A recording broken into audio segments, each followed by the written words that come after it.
Okay, this is my week forward video discussion board. I couldn't remember the show, Whose Line Is It Anyway, so I Googled it. After taking a quick look at it, I realized that I had seen it before, a couple of times at least. As such, I wish to mention here and now that I am not a comedian, in no stretch of the imagination. Therefore, I will try to make this video as short, concise, and painless as possible. I'm not sure how long the video has to be. That said, I will attempt to put into my own words what I have taken away from author-journalist Juan Gonzalez, as well as all the articles that I have read thus far in order to meet this week's objective in speaking about the 5 topics: Spanish-speaking world, mayorazgos, manifest destiny, colonizing units, and Hispanics. I'm not a history buff and don't profess to be able to rattle off facts and figures. I do enjoy languages and have dabbled in a few. In fact, I'm presently learning Spanish. I'm sure many of you have found yourself at one time or another coming across an individual who spoke another language that you have taken a second language. Sorry about that, guys. Either way, it is my hope that it spurred your interest, as it did mine, to understand their culture. For it is my belief that learning another's cultures brings a better understanding of the people around you as well as oneself.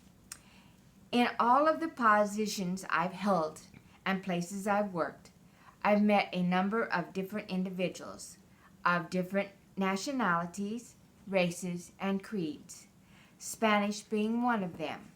Presently, in my part-time job, I have 6 co-workers who are Spanish speakers and make up a part of the Spanish-speaking world. Ever since Spain started colonizing part of America, we have had Spanish speakers. Some of these Spanish speakers are of Spanish descent, and some from other areas around our globe. However, as we all know, Spanish, as with a number of other languages, have multiple dialects, depending on what country and region they're from. I remember when my son was in his first year of college, and I went to visit OSU. They had 3 or 4 Spanish clubs, depending upon ancestry. They had asked me where my son's father was from. I did not know, as I had not stayed in touch with him. His father lived in California, which has changed hands with the 1848 Treaty of Guadalupe Hidalgo. Just one of the many compromises Hispanic Latino individuals had to give way, thanks in no small part to the English-speaking world's belief in manifest destiny.